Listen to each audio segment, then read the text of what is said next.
A noblewoman with brown hair, pinned up, raised her wine glass, her gaze passing over the crowd. Do you understand now? As a young lady making her debut, you will be the star of society. All eyes will be on you. She lifted a finger to her lips. But there's no need to be too nervous. Several noble ladies whispered among themselves, their eyes full of disdain. All you have to do is take the hand of the dance partner I prepared for you and walk calmly through that door. A man and woman passed through the grand entrance hand in hand. Their dancing was elegant. Now, then, the order of entrance is... The noblewoman opened the list in her hand. Her brows suddenly tightened, her gaze freezing. What? May I Wei? Several ladies in the crowd panicked. Chaos broke out. May I Wei, the eldest daughter of Count Ivy. Holding the list, the noblewoman said, Miss May, please stand here. I intend to introduce you first. May I Wei lowered her head. Yes. Good heavens, the noblewoman murmured in surprise. The rose of the Mater family. Next is May I Wei, that troublemaker from Count Ivy's house. She's 23 and still hasn't debuted. Murmurs spread through the ballroom. Wasn't today supposed to be her younger sister's debut? Two noble girls leaned close and whispered, How ridiculous. She must have followed along because she's jealous of her prettier little sister. She'll keep your voice down. I can hear you all. May I Wei gritted her teeth, her eyes sharp as blades. We're all in the same position. We're all just supporting characters. We're all unnecessary people. May I Wei clutched at her collar in horror, trembling all over. Damn it, I'm a supporting character. Staring at herself in the mirror, May I Wei was filled with fear. Her own face was reflected back at her. I'm not a supporting character who successfully turned her life around. Nor am I a supporting character who was reborn. A baby with pink hair and golden eyes was held in someone's arms. None of that applies to me. May I Wei folded her hands and fixed her gaze firmly ahead. I'm just a supporting character. I'll be one all my life, and in the future too. A brown-haired woman lifted the hem of her skirt. I'll go on living as a supporting character forever. An absolute supporting character. You must be wondering right now, how a supporting character in a fictional world could know her own place. The answer is simple, because I can see titles. Yes, ever since I was born, I've been able to see the titles floating above people's heads. The male lead's obsession is the point. I raised the male lead like a flower. The final villain is the Duke's daughter. I quit being the heroine's sister. But I didn't know what seeing those things really meant. It was only about a year ago that I understood the truth of this ability. My mentor once said, this is a world where everything is decided from birth. Status and class, wealth and poverty, and the strongest wall of all, the wall between protagonists and supporting characters. Because this is a romantic fantasy world. After realizing that, my entire value system was overturned. If you live kindly, will good fortune come to you? A silver-haired woman handed bread to a man. No, those blessings belong only to the protagonists. If you work hard, will opportunity appear? No, that's just another protagonist's entrance scene. Ballrooms are the territory of protagonists. For a supporting character with no transmigration, no reincarnation, and no cheatability, this place is hell. And besides, I came here for another reason. April approached. Sister, are you all right? April, May I Wei's younger sister, the second daughter of the Ivy family, lightly patted May I Wei's back. Hearing those things must have hurt. May I Wei clenched her fists, but April hugged her. Why did you come here? You shameless thing. You're disgracing the family. April's smile was hidden in the shadow of the embrace. May I Wei pushed her away. What a nasty thing to say. My goodness, so that's what my little sister really thinks. May I Wei lowered her head. I just didn't want to ruin your debut. Her expression darkened. And as for the shameless one, isn't that you? May I Wei's voice turned sharp. You're not April, the second daughter of the Ivy family. You're a possessor named Su In Kai, inhabiting April's body. April shouted. How dare a mere supporting character speak to me like that? She shoved May I Wei, making her stagger back. Just watch. I'll show you what a protagonist looks like. I'll take everything from you. It sounded grand, but in reality, May I Wei clenched her fists. Is this the limit of a supporting character? April laughed and chatted warmly with a young nobleman, drawing everyone's attention. But I can't back down. May I Wei's eyes sharpened. For that, I prepared Plan B. The clock ticked on, its hands reaching the hour. May I Wei looked up at the great clock. You should be here soon. The door slowly opened with a soft creak. Light streamed in from outside. Petals danced through the air. A figure descended the steps against the light, his cloak swaying behind him. "Oh my," a noblewoman gasped, covering her mouth. "Isn't that Duke Gaeldake?" another guest whispered. Gaeldake stepped down the stairs. "If you would allow me." Mei lowered her head. Gaeldake bowed. "May I have this dance?" Gaeldake, the Northern Duke, head of the Recesian family. Whispers erupted through the crowd. "That Duke who never attends balls is here. And he invited someone himself? Who is that woman? She's not even that pretty." Mei looked up at the hand extended before her. A confident smile spread across Mei face. "Today, I really gave it everything I had." Music began to play. "If I don't have a heroine's halo, then I'll use the glow of a magical item instead." Gaeldake placed a hand at Mei's waist, and the two of them began to dance gracefully. "Good. Everyone's eyes are on me now." Gaeldake's steps were light, and Mei's skirt swirled with them. She turned her head, her gaze passing over his shoulder. April stood in the crowd, burning with rage. "It worked. I became the center of attention." Gaeldake suddenly drew her closer, and Mei bumped into his chest. The dance ended. The two bowed to each other. "Thank you for helping me." Gaeldake's expression remained cold. "It was nothing.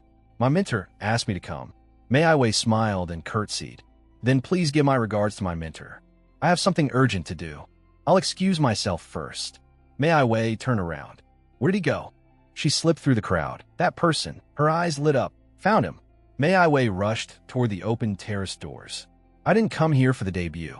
She shoved the doors open. She spread her arms. Two men stood to one side. "My mentor once said that in a romantic fantasy world built for the heroine, a supporting character has only one path: becoming the protagonist's enemy." A man said, "I don't know who you're looking for, but they aren't here. Please leave. There are only the two of us here." Mei lifted her skirt. "No, I came here for this exact reason. I traveled a great distance to see you." Mei dropped to her knees. "Please pity me and forgive my rudeness." She bowed her head. "Guardian of the Adonis continent, the only son of the land, the final wisdom of Ilia." Mei looked up, eyes earnest. "Lihim, your majesty, Lihim Ilifton." Both men froze. For a supporting character like me, there's only one way out of this game. Lihim took off his glasses. The corners of his lips lifted. "Seduce the male lead." He was Lihim Ilifton, emperor of the Arafulton Empire, the male lead of Su and Kai's story and the tyrant of this romantic fantasy world. In romance fantasy works, there are three mainstream ways to win over a tyrant. He wakes in a luxurious room. I clearly died already. The first is regression, going back to the past to change fate. The second is reincarnation. Could he be my father in this life? The third is possession. I'm going to live a life different from the original story. And I, Mei, a purebred 23-year-old blonde extra, am none of those three. But that's okay. I have a secret weapon, the so-called three-piece set for winning a romance. Kiss, slap, and Mei's cheeks flushed. "Wait, why is this tyrant so handsome?" Mei took a deep breath. "Get it together, Mei. Now is not the time to get distracted by love at first sight. Right, now's the moment. I have to do them all at once." First, the kiss. Mei lunged at Lihim. She grabbed hold of him. Lihim's gaze sharpened. Mei suddenly stepped back and raised her hand to slap him. Second, the slap. But Lihim caught her wrist in one swift motion. His eyes were icy. "What exactly are you doing right now?" Mei looked at him. Then came the third. Mei lifted a wine bottle high. "Third, leave a mark with blood. Even if I die, he'll never forget me." A knight cried out, "Your Majesty." Lihim dodged Mei. Lihim looked down at the fallen Mei, his expression utterly unmoved. A knight stepped forward. "What should we do?" Lihim said blankly, "Take her away." Blood spread over the ground. Or rather, spilled red wine. Lihim opened his eyes in the bath, water droplets running down his muscles. "There are women everywhere trying to seduce me, and women slapping me." But she was the first to do both. Lihim responded from the bath. "Come in." Gaeldake pushed the door open. "The information you asked for on the Ivy family." Then he saw someone lying on the ground. An assassin? His pupils shrank. A dagger clattered to the floor. Gaeldake dropped to one knee. "This was my oversight. Please punish me." Lihim dried his hair. "Forget it. Don't concern yourself too much with it. It wasn't something anyone could have predicted." Gaeldake looked up. But Lihim turned and slipped on his robe. "What about Mei's information?" Gaeldake handed over a file. "It's here." Lihim accepted it and flipped through the pages. He looked over the file. "So clean, it's almost admirable." There isn't a single suspicious detail. Did she plan it this way, expecting to be investigated, or is she truly just an innocent young lady? A faint smile touched Liheem's lips. We'll know once I interrogate her myself. Gaildake answered at once, yes. Liheem looked off into the distance. Where is that woman now? The dungeon doors slowly creaked open. A rat gnawed at a crust of bread on the floor. Meiwei lay on the cold stone ground. A rat crawled past her. She slowly opened her eyes, and an unfamiliar ceiling came into view. Did I possess the body of a villainess? But then the edge of a sword pressed against her throat. The cold touch snapped her fully awake. Meiwei sat in the cell. Liheem stood outside the bars. The sword pointed straight at her. The moment I opened my eyes, I was about to die. Congratulations, you've reached the death ending. Liheem's voice rang out. Meiwei, you dared to attack the Emperor. Even the attempt alone is enough to sentence you to death. The corner of Liheem's mouth lifted slightly. He tilted Meiwei's chin up with the sword. What are you so afraid of? Yesterday, you looked like someone who didn't fear death at all. Meiwei trembled all over. Of course I'm scared. Do you know how long I practiced for this? But my true nature is that a coward. Liheem looked at her expressionlessly. Yesterday an assassin, today a lady. What am I supposed to do with such a bold young miss? The pressure of the blade bit into Meiwei's skin. I am so scared. What if he really kills me? I'm just an extra. I can't reincarnate. No. Mei, do it like you rehearsed. She clenched her skirt. You can do this. You decided you'd do anything for your only little sister. To save April. Meiwei's eyes sharpened. First, could you lower that first? Her gaze flicked to the blade, pressed at her throat, but her voice stayed calm. Sitting up straight, she asked, Are you certain you want to do this? If you kill me now, you'll regret it for the rest of your life. Liheem looked at her with interest. You're quite confident. What's your basis? Meiwei looked straight at him. Because I'm a special person. I can accomplish the task your majesty needs most. Liheem tilted his head slightly. The task I need most. He withdrew his sword. But if what you say is boring, I'll kill you on the spot. Meiwei closed her eyes. Pull out the weeds. Sow the seeds. Only a wise woman can uncover the secret of the red stone. Interpreting the will isn't difficult. Gaildake looked at her in shock. How do you know that the weeds are traitors? The seeds are loyal ministers. The wise woman refers to the Empress, and the red stone symbolizes the Scarlet Rock Knights. The Scarlet Rock Knights can only be inherited by one who removes the traitors, appoints the loyal, and takes a wise spouse. For an emperor whose authority had grown unstable after the late emperor's death, nothing was more urgent. Liheem and Gaildake exchanged grave looks. I am Meiwei, eldest daughter of the Ivy family. I stake everything my family has, and dare to make a proposal to your majesty. The third move of the romance victory set, and I will place the Scarlet Rock Knights into your majesty's hands. This was far from simply knocking out the male lead with a wine bottle. Meiwei's eyes were unwavering. I ask only one thing. She looked at Liheem. I hope your majesty will. The third move was not leaving a mark, but this. A smile bloomed on Meiwei's face. Accept me as your fiancé. Silence fell outside the cell. Only her words lingered in the air. Liheem stood at the door, staring at her expressionlessly. His blue eyes suddenly narrowed. So, you want to make a deal with me? Meiwei quickly explained. Don't misunderstand. I don't want to become empress. She clasped her hands together and leaned forward. Just for a moment, a very brief moment. Could you lend me that position? Liheem's expression darkened instantly. How absurd. Do you think I would be swayed so easily by the sweet talk of an insignificant young lady like you? Do I look that incompetent and desperate? Meiwei froze under his words, clutching her skirt tightly. Meiwei opened her palm. A ring engraved with a crest lay quietly in it. My father's seal. Gaildake and Liheem both stared. Was that here? Meiwei looked up at Liheem, who still held the sword. This is the key to my family's estate. Just give me 3 days. If you announce our engagement, then within those 3 days I will eliminate every single traitor. If I fail to keep my promise, you may break off the engagement, confiscate my family's entire fortune, and if necessary, even take my life. I have wagered everything I have. Now all that remains is for your majesty to choose. A resolute fire burned in Meiwei's eyes. Liheem gazed at her in silence. Then the corner of his lips curved. This is rather interesting. The town square buzzed with voices. Rumors spread through every street and alley. A woman stared at the notice in shock. Is this real?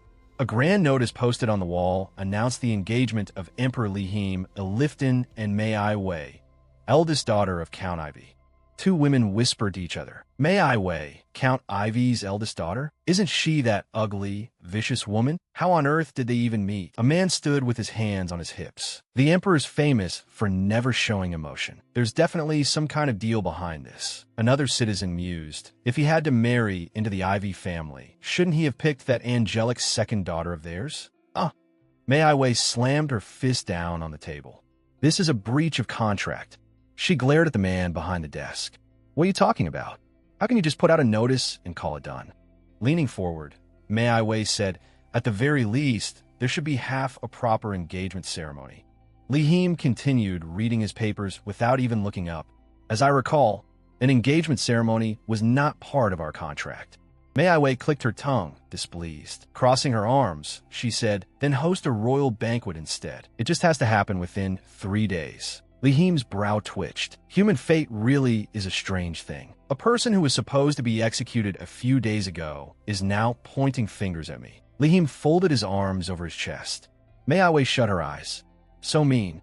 Her face fell. Is an engagement ceremony really that hard? Lihim tapped the desk lightly with his knuckles. I can't prepare an engagement ceremony, but if all you want is to attend a ball, I can arrange that. Mei Ai Wei's eyes lit up instantly. Really? Lihim said, I only need to ask my godmother, Marchioness Oligard. Mei Ai Wei frosh. Your godmother? You mean Marchioness Oligard? Lihim nodded. Yes. A gleam flashed in Mei Ai Wei's eyes. She was an old friend of my mother's and also a giant in high society. Lihim tapped his knuckles against the desk. Tonight, Marchioness Oligard is holding a masquerade ball. If you want to go, I can take you. But he leaned forward.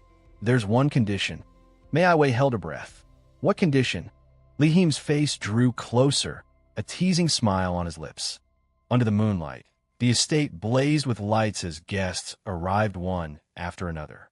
Mei Ai Wei stood among the crowd, a hand pressed to her chest. There's so many people. Lihim turned his head and spoke softly. What did I tell you earlier? No matter what happens, keep your mask on and protect your identity. And if someone asks who you are, Mei Ai Wei cupped her face, smiling brightly. A pleasure to meet you. I'm Marchioness Oligard's niece, Lucia March. Mei Ai Wei turned to Lihim. It's a little hard to understand. You deliberately spread the news that I'd be attending the ball tonight, so everyone would come looking for Mei Ai Wei, and by talking with them, I could identify the traitors? She covered her mouth. That's a bit. Lihim gave a faint smile. Don't overthink it. Treat it as a simple test. Mei Ai Wei looked startled. A test. Lihim narrowed his blue eyes. I'll explain the details later. Lihim rested a hand on Mei Ai Wei's waist. Now go inside. Her cheeks turned red. Then what about you, Your Majesty? Lihim's expression darkened. Do you think I'm asking? Mei Ai Wei ran toward the mansion. Then I'll see you later. Lihim stayed where he was, watching her retreating back. Then he turned toward the bushes. So you're all here, planning to get rid of Mei Ai Wei. Several figures in black robes emerged from the shadows. Lihim's face darkened with displeasure. I thought as much. Even so, it irritates me. To think you dared set your sights on what belongs to me. Murderous intent flared in his eyes as he drew his sword in one swift movement. Blood dripped from a blade and vanished into the dark grass. Your arrogance will cost you your lives. Silence returned to the forest, leaving only scattered bloodstains behind. Inside the ballroom, Mei Ai Wei moved through the crowd, speaking quietly with a masked lady. A long-haired noblewoman bid her farewell. It was a pleasure speaking with you, Miss March. Mei Ai Wei smiled in return. The pleasure was mine, Lady Rosalind. Mei Ai Wei then sat to one side, writing something in a notebook. Rosalind, Marchioness of Oakland.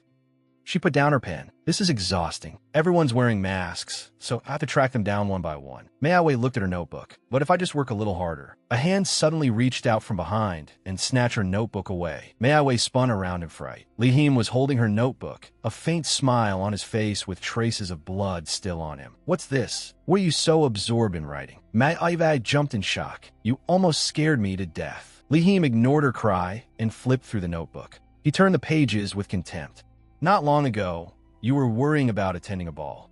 Now you're completely immersed in something this boring. Mei Ai Wei blinked blankly. What? But this is my job. Her eyes turned determined. I've already finished my part. The rest is up to your majesty. Smiling, Mei Wei added, these are the weeds I promised you. The enemies gnawing away at the empire's foundations. This is the list of hidden traitors I promised.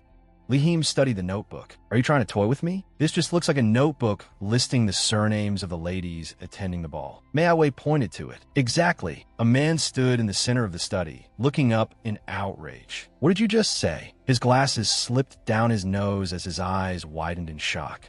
You arrested those nobles without any proof, and your reason was... Li Him's voice trembled with suppressed fury. That they're traitors gnawing at the empire's roots. Yes. Li Him tapped the desk with his fingers, a cold smile curling on his lips. The weeds mentioned in my mother's secret will. The man stiffened. Who would dare say such vicious slander to your majesty? Li Him folded his hands, a cold gleam flashing behind his lenses. Vicious slander? You mean this? Li Him leaned forward. Are you trying to defile my fiancée, the future mother of the empire? The man's face twisted with anger. Among the nobles you arrested, half of them were key figures who helped your mother, the former empress, ascend to the throne. He turned to face Li Him. The late emperor would never have approved of what happened today. Li Him watched him coldly. The atmosphere froze. The man bowed slightly. Then I hope your majesty will think carefully. I shall take my leave. A mocking smile tugged at Li Him's mouth. That may not be so. The man paused at the doorway, his back to the throne. Who exactly is dissatisfied with my rule? My dead mother, or you? The man whipped around. His eyes were filled with horror. Li Him leaned back in his chair, hands folded, his face a picture of total control and ridicule. He sighed lightly. Honestly, he picked up a seal and let it fall onto the desk. It made a crisp sound against the wood. Mei Wei knelt on the floor, gripping her hands tightly. This is my father's seal. Li Him sat behind the desk and lifted his eyes, a strange smile on his face. Tell Mei Wei I wish to see her as soon as possible. Mei Wei tossed and turned in bed, her brows tightly knit, her body curled up. Cold sweat soaked her bangs. 10 years ago, my mother was killed by bandits. The only witness was April, who was only 8 years old at the time. In the crowd stood a little girl with pink hair, alone among adults whose faces were blurred. She clutched a teddy bear tightly, tears in her eyes. Because of the shock of that day, April lost the ability to speak. Mei Wei stood in the corridor and heard stifled sobbing coming from her sister's room. Sobbing in the middle of the night. It was the night of our mother's funeral. Mei Wei peered through the crack in the door. April was kneeling beside the bed, crying so hard she could hardly breathe, her body convulsing violently.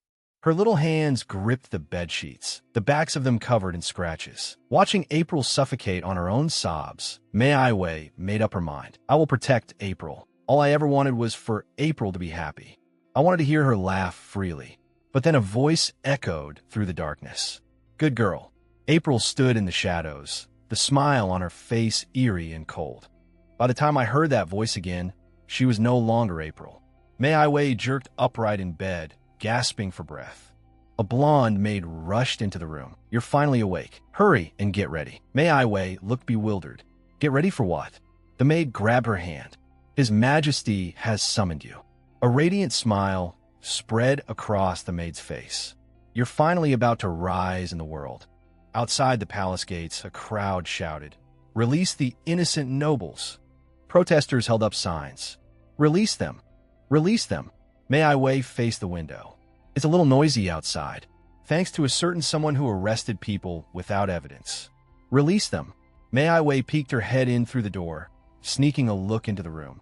Li Him said nothing, his expression cold and distant. He reached out and grabbed Mei Wei by the wrist.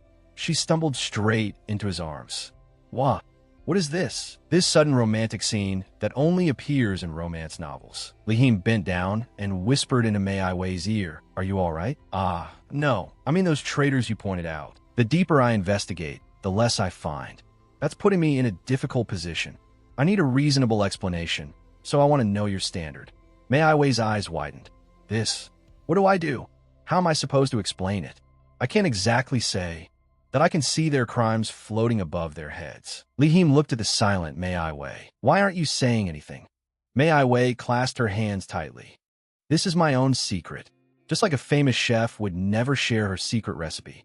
She gestured with both hands in front of her chest. This is the sort of thing you keep secret, even from family. Besides, the deadline we agreed on is almost here. Please trust me just a little longer. Lihim turned his face aside. Very well, then I'll wait a few more days. But he braced a hand on the chair and leaned closer. You remember the terms of our contract, don't you? Mei Wei stiffened, her smile freezing on her face. Oh, of course. Mei Wei lifted a teacup and took a sip. Just wait and see. In a few days, the butler pushed the door open and bowed. Your Majesty, Miss Emma of the Lindsay family requests an audience. Mei Wei frowned.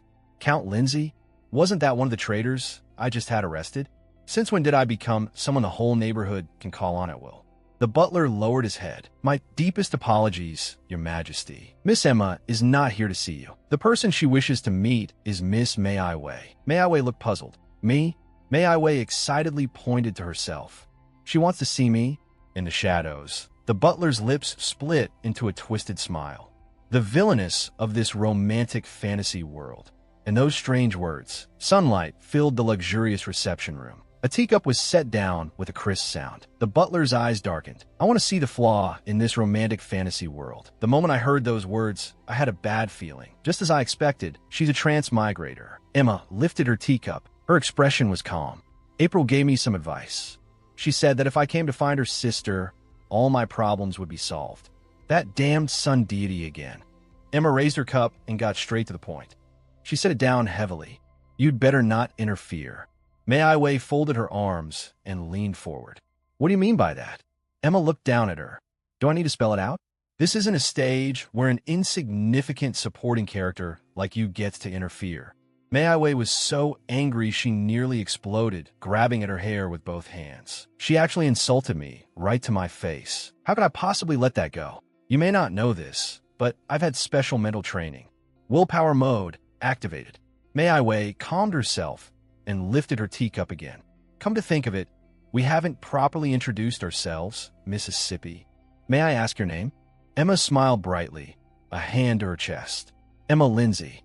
I'm the precious villainess of the Lindsay family, unjustly detained because of your interference. Mei Wei said, No, that's not what I mean. I mean your real name. Don't tell me you don't remember it. Emma's pupils contracted sharply. Mei Wei shook her head and clicked her tongue. That won't do. You've only possessed this body recently, and you've already forgotten your original name? Emma leaned forward. You're even bolder than I imagined.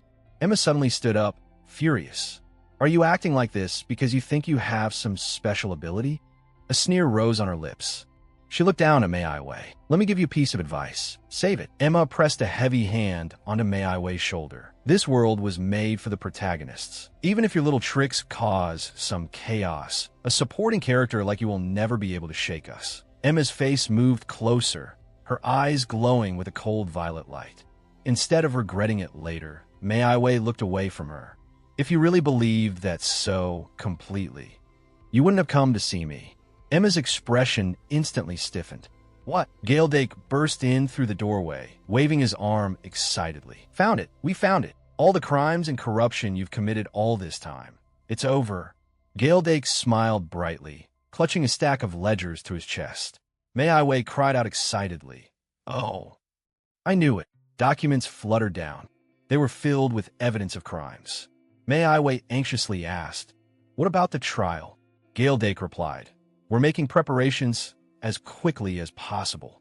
Mei Wei looked over the documents, her face shining with victorious joy. The spy planted in the Imperial Palace has been exposed for embezzlement. The assassin guild they were raising can be wiped out within a week. Emma stood by the bookshelf and asked coldly, Do you really think that will change anything? Mei Wei stepped toward her. Of course, because I'll make sure it changes. Then I'll see you in court. A flash of killing intent passed through Mei Wei's eyes. Bring in Miss Emma. The gavel came down, its sound echoing through the solemn courtroom. The verdict was read aloud. Bradley Lindsay, head of the Lindsay family, is sentenced to death. His eldest and second sons, as accomplices, are sentenced to life imprisonment. Emma stood rigid in the dock. Impossible.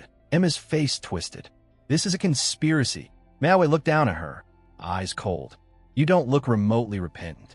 Emma ground her teeth, staring straight ahead. Mei Wei's gaze pierced across the courtroom. Do you still think this world exists only for you? Emma's cheeks flushed faintly, her eyes full of disbelief. You witch, this is all you're doing, isn't it? This isn't how the story was supposed to go. Her face contorted as she lunged at Mei Wei. It's all because of you. Mei Wei hunched her shoulders and shut her eyes instinctively. She's going to hit me. Li Him suddenly appeared, wrapping an arm around Mei Wei from behind and pulling her away. Emma missed and crashed hard to the floor. Collapsed on the ground, Emma cried out in terror, "Your Majesty." She looked up. Li Him stood in front of Mei Wei, glaring at Emma.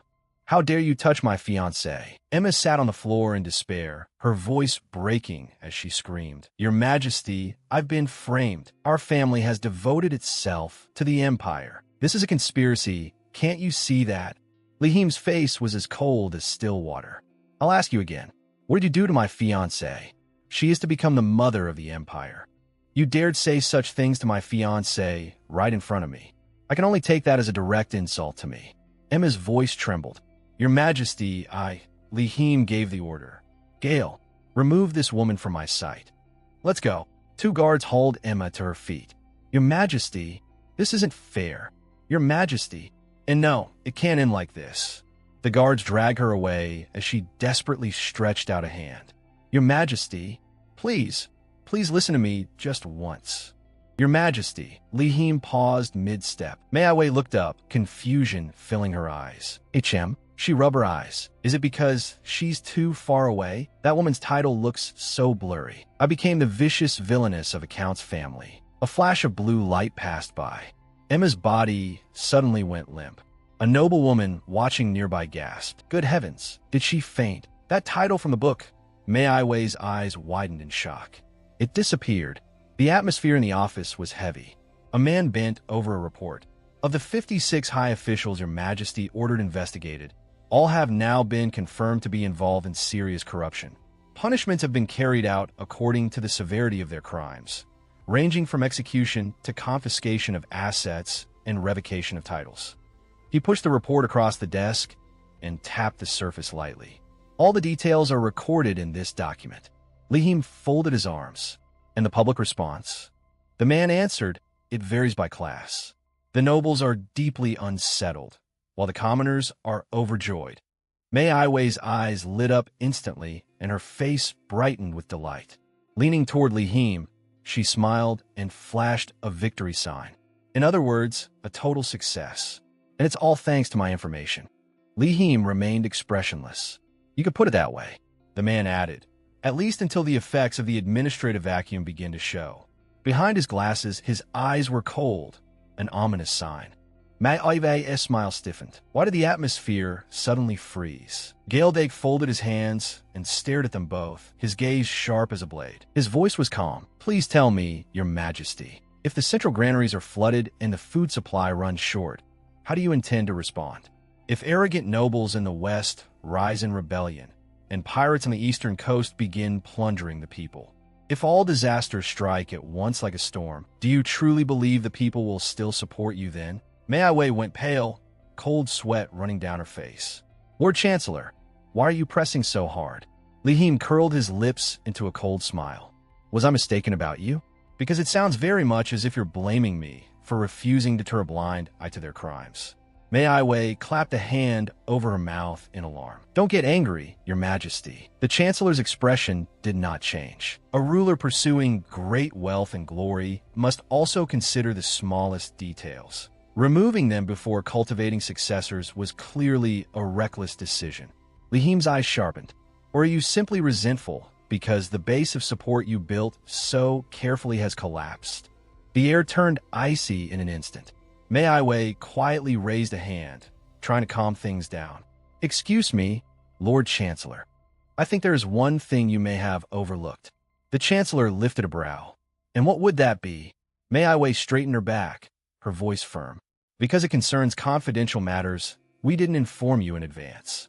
We've already prepared countermeasures. I can't tell you exactly what they are, but if you can wait just a little longer, the problem will definitely be solved."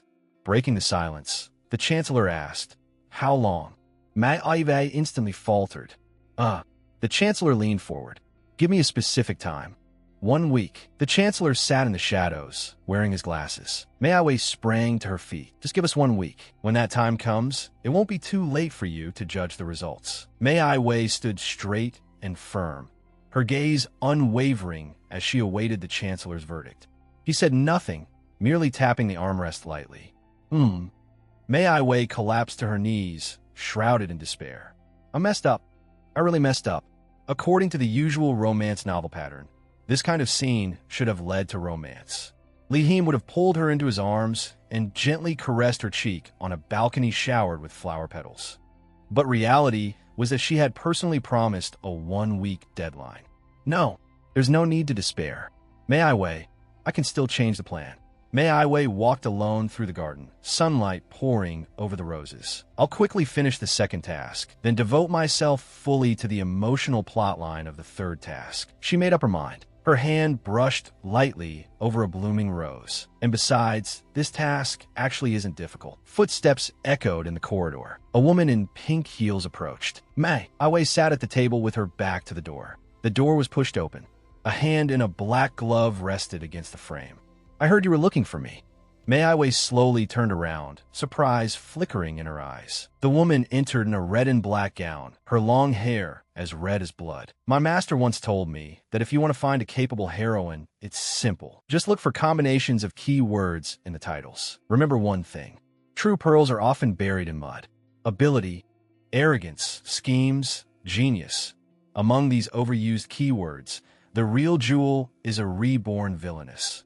Footsteps sounded. Then another set. A curtain of long purple hair came into view. Mei Wei stood and bowed slightly. I came here for one reason only, to meet the queen among villainesses, Olivia Cruz. Olivia wore a gorgeous red and black gown. Make yourself comfortable. In a reception room of Marchioness Cruz, Mei Wei closed her eyes, inhaling the elegant fragrance of tea. With a smile, she said, "This tea smells wonderful." Olivia looked at the guest across from her. "You flatter me." The other woman replied with a smile. "Compared to the tea served at the palace, this is barely presentable." Mei Wei smiled coldly. "She's definitely on guard." Mei Wei set down her teacup. "I trust you don't think I came here without a purpose?" "My lady, I'll be direct." Olivia's gaze was steady. Mei Wei said, "I've spent almost my entire life in Ivy territory. I haven't been in the capital for long. I'm sure you understand what I'm getting at." A trace of expectation appeared in Olivia's eyes. "I need to build connections and have people who will stand completely on my side. I hope to establish that kind of relationship with the Jasmine Club." The noble women gathered around them, as if surrounding the moon among stars. The Jasmine Club was a tea circle centered around Marchioness Olivia Cruz. Its members were all in similar situations, abandoned by family, persecuted by society, and shrouded in vicious rumors. After her rebirth, Olivia devoted herself to gathering women who shared the same fate as her. It was a kind of grace. The purple-haired guest smiled faintly and set down her cup. Cup and saucer clinked with a clear sound. What she might not know was that half the members of the Jasmine Club were just like her, women who had become so-called villainesses after being reborn. They were the core members of the Jasmine Club. So if Mei Wei wanted to win over those villainesses, she first had to persuade Olivia. Olivia Cruz lifted her teacup. "Before I answer you, I'd like to ask a question." Mei Wei raised her head. "Yes?" Olivia continued. "Half a year ago, one member was taken by the Security Bureau on suspicion of murdering her younger sister. Another member, Lady Dorothy, was expelled from her family for setting fire to the main estate. And our emotional pillar, Countess Powell, is rumored to preserve her beauty with the blood of young girls. As for me, you already know, I caused my mother's death the moment I was born. As I grew older, my sisters died one by one. After I married, my husband died too. My curse is said to be a talent, one that draws people similar to me. But I'm not a fool. I know they call me the Witch of Death behind my back." Olivia gave a proud smile. "Our club is full of women burdened with that sort of reputation. We're not the sort of people someone like your highness would normally take an interest in. As a leader of this club, I have to ask." Olivia leaned forward, her gaze sharp as a blade. "What is the real reason you want to stand with us?" Just as I thought, not a single opening. As expected of the sharpest mind in a romance novel world. She was just as hard to crack, but that was fine. My mentor once taught me how to deal with villainesses. Don't try to confront a villainess head-on. Their loneliness is far greater than you imagine. So you're telling me to give up on them? What I mean is, take the indirect route. Strike right at their weak point. It's simpler than you think. A gust of wind passed by. Rose petals scattered through the air. Mei blinked, and one petal landed on her cheek. You only need to become spring itself. Her mentor's voice echoed in her mind. The purple-haired guest in a black dress held up a parasol, doing her best amid the shower of petals. Mei sat in her chair, looking down at Olivia. She recalled her mentor's words. Her pupils contracted, and she bit her lip tightly. At last, she understood what her mentor had really meant. What could melt a cold villainess was the gentleness of spring. So Mei smiled. It seems you've misunderstood. Your reputations don't trouble me in the slightest. In fact, I can see deep inside every one of you. Light shone in Mei's eyes. She quietly waited as that radiance seemed to sparkle around her. A warm and tender heart. Hit them with the most embarrassing lines imaginable. Olivia's eyes widened at the sight before her. It was like watching a grand stage performance. Mei formed a heart with both hands in front of her chest. A heart more delicate and lovely than anyone else's. A heart that will never be crushed by the jealousy or slander of foolish, greedy people. That is your true nature. Mei suddenly stood up. A noble resolve. Someone like you is exactly the person I've been searching for.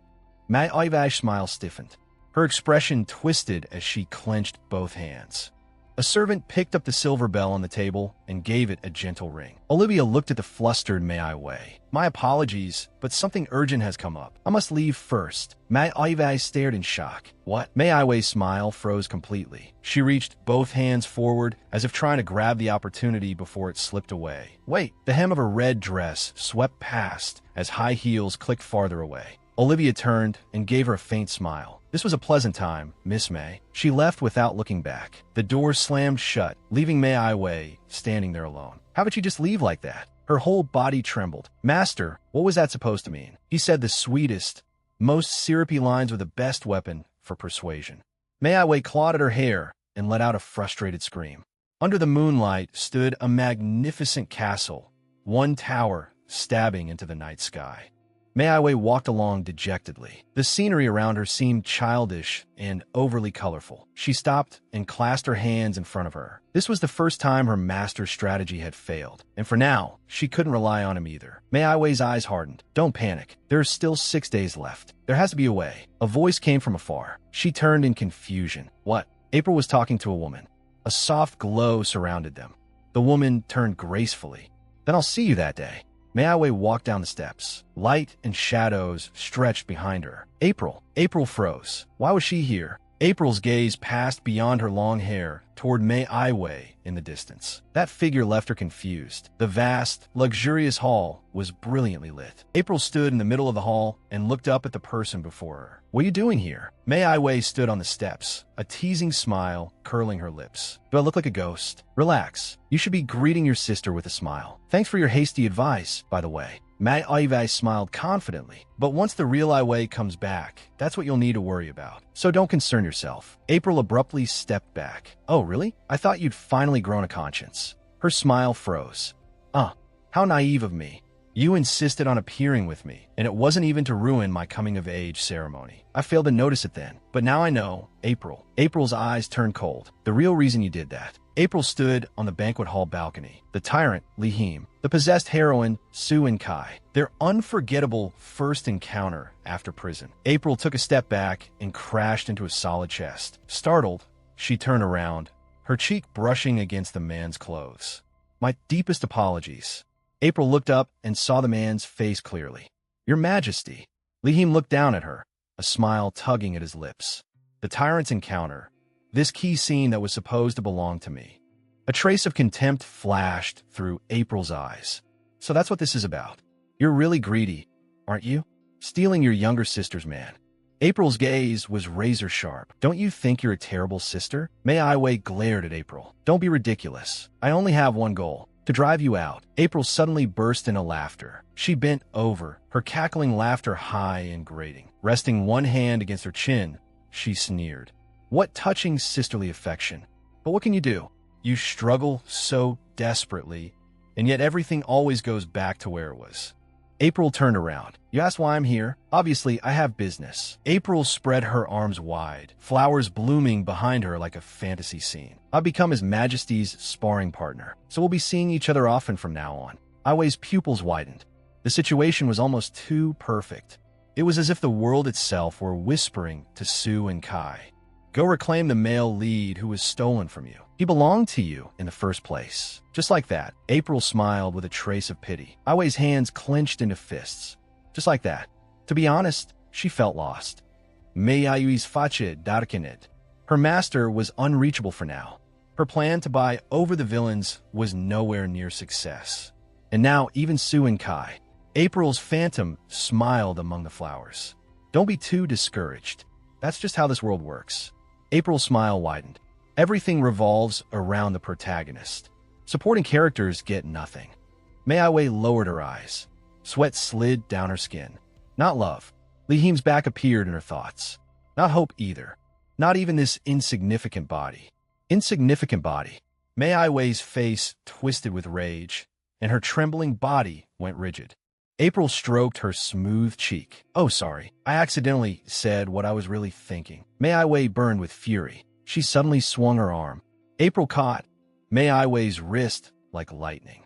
Hey, April's eyes turned icy. I'll let your hair go, but your cheek is another matter. How dare you insult Ai Wei in front of me? April's gaze sharpened. Since you don't understand current trends, let me teach you. These days, the heroines of romantic fantasy novels are strong. Mei Ai Wei stared at her in shock. April's black boot stepped forward. A girl like you. I can't even touch the whip. April grabbed Mei Ai Wei's hair and violently threw herself toward the floor. With a twisted smile, April said, "See that? The world is on my side." She looked at Mei Ai Wei. "What are you doing?" Mei Ai Wei raised her head, eyes full of terror and confusion. April suddenly seized her hand and slapped her own face with it. April let out a short scream and crashed heavily onto the floor. Mei Ai Wei stared at the scene in horror. Wait, footsteps approached. A cold voice rang out. What's all this noise? Mei Ai Wei looked up in shock. It was Li Him. Li Him's gaze turned icy. I asked what you're making such a fuss about. Mei Ai Wei clenched her hands tightly. Her whole body trembled. Your Majesty, this is a misunderstanding. April collapsed on the floor, struggling to sit up. Sister, she only. A hand over her chest. She tried to explain. She only wanted to guide me onto the right path. Li Him's eyes were cold. Your wording obscures the truth. I merely asked for an explanation of the situation. April's cheek was swollen and red. Eyes closed, she said, it's just a small quarrel between sisters. Li Him's gaze sharpened. So because you had a sisterly argument, you struck her? Mei Ai Wei rushed forward. I can explain. She grabbed Li Him's sleeve. Li Him took her hand. You don't look well today. Go back and rest first. Mei Ai Wei froze. Well, Li Him closed his eyes and let out a soft sigh. I only wish you would understand your fiancé's good intentions. Mei Ai Wei stood there, as though darkness were swallowing her whole. Her face went pale. I see. He has no intention of hearing my explanation. No matter what I say now. Li Him gave an order to the red-haired man beside him. Gaildake, escort Miss Mei back to her room. Gaildake extended a hand. Cool me. Mei Ai Wei obediently leaned toward Gaildake and let him lead her away. I do understand his position. In a situation like this, everything I said would sound like an excuse. He had no choice. He could only choose to believe April, not me. I knew that perfectly well. But why? Mei Ai Wei held back her tears, her eyes rimmed red. Why did I feel like crying? The long corridor was silent and empty. Li Him stared at April's swollen cheek. Your face is swollen. That was harsh.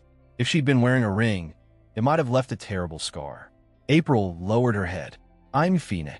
It's not the first time. She lifted her head again. More importantly, please go after my sister. She may be a little sensitive, but she's not a bad person. If you just comfort her.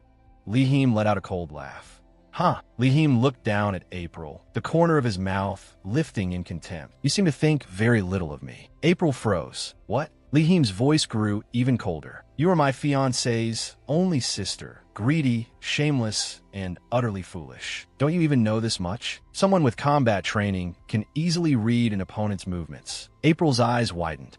Her whole body shook. Li Him stared down at her. I sent Mei away not because I believed your lies, but because I didn't want to leave her in a position where she couldn't stop defending you. April clenched both fists, utterly confused. Wait, This isn't how I thought this would go. The Chancellor walked over and stood at Lihim's side. He wore glasses, his expression frigid. Lihim questioned April. Why did you make Mei Aiwei slap your own face? His eyes were glacial. Why bring me this humiliation? Mei Aiwei gasped in bed, her body curled tightly into itself. She clutched the blanket. Couldn't he have taken my side just once? I'm his fiancé. Why does he only listen to April? Is this some kind of romance novel rule? Can the male lead only listen to the heroine? Why am I just a side character instead of the heroine? At this point, I'd rather be the villain. Anything would be better than this. Parents playing favorites, sisters bullying me, pressure from the entire world, and a genius fiancé. I've collected every classic villain setting there is. Mei Aiwei stared at herself in the mirror. The girl in the reflection looked miserable. Tear tracks clung to the corners of her eyes. Mei Aiwei suddenly opened them wide. Wait, is it a face problem? She sat up in bed and raked irritably at her hair. Damn it, this stupid event. If I were a reborn villainess, I would have sent April flying already. Mei Aiwei suddenly froze. Her gaze locked in place. Why didn't I think of that? She sat bolt upright. Now I understand why Olivia Cruz rejected my proposal, and how to make her stand on my side. A smile spread across Mei Aiwei's face, her eyes gleaming. A plan had already taken shape. She rushed out the door and ordered the maid outside. Daisy, go to the kitchen at once. Tell them to bake 20 sets of cakes and pastries within 2 hours. The maid, Daisy, froze. 2 hours? Mei Aiwei turned around. Yes, because I'm inviting the ladies of the Jasmine Club. Philip, Mei Aiwei looked at the short-haired, brown-haired male servant. The invitations are your responsibility. No matter what, make sure every last one of them comes. Philip looked flustered, but I'm just a lowly servant. Can I really handle something this important? Mei Aiwei turned with a smile. Don't worry. There's a magic phrase that'll make them all come. Philip asked in confusion. A magic phrase? Mei Aiwei leaned in. If the ladies hesitate, add this line. Miss May has prepared an engagement gift for everyone. Philip and Daisy stood there dumbfounded, holding baskets filled with invitations. Under the crystal chandelier, people whispered among themselves. Their gazes met. Olivia sat at the table with several noble ladies. The atmosphere was delicate. Footsteps sounded. Mei Aiwei approached the table with a smile. Everyone, thank you for accepting my invitation.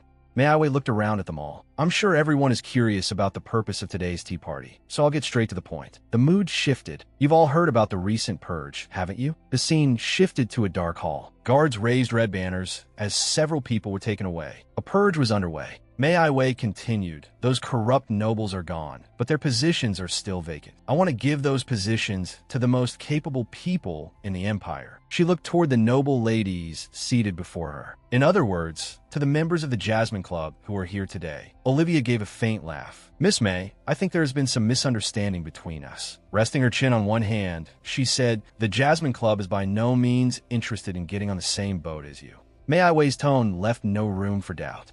No. You will. She placed both hands on the table. Leaning forward, she said, because I can give you what you desire most. Her fingers dug into the tabletop. It's already too late to back out now. You've already heard what I have to say. Olivia suddenly stood up. Philip called out, please wait. My lady insisted that I pass this message to you. Mei Aiwei leaned in and whispered in her ear. A small gift has been prepared for the tea party's participants. If you accept the invitation, the person you fear most. A smile appeared on Mei Aiwei's lips. That I will remove them for you. The noblewoman with dark purple hair stood frozen, her expression cold. Evelyn folded her hands and lifted the corner of her mouth. You certainly have an impressive imagination. Olivia laughed softly. It embarrasses me to say it myself, but we are all daughters of distinguished families. One hand over her chest, she said, I'm the eldest daughter of the Gale family, a noble house older than the empire itself. My husband, Marquis Cruz, is the same. Countess Roll owns mines that produce priceless magic stones, more valuable than diamonds. Miss Bill's father owns the famous Alban Merchant Guild. Olivia smiled confidently. We possess wealth that common ruffians could never burn through. Who would dare threaten a member of the Jasmine Club? In an instant, her eyes turned cold, her jaw tightening. Mei Aiwei rested one cheek on her hand. Well then, a playful smile crossed her face. Shall we start counting abusive parents? She continued listing them. Younger sisters who plotted to murder their elder sisters for inheritance. She paused, and husbands consumed by jealousy.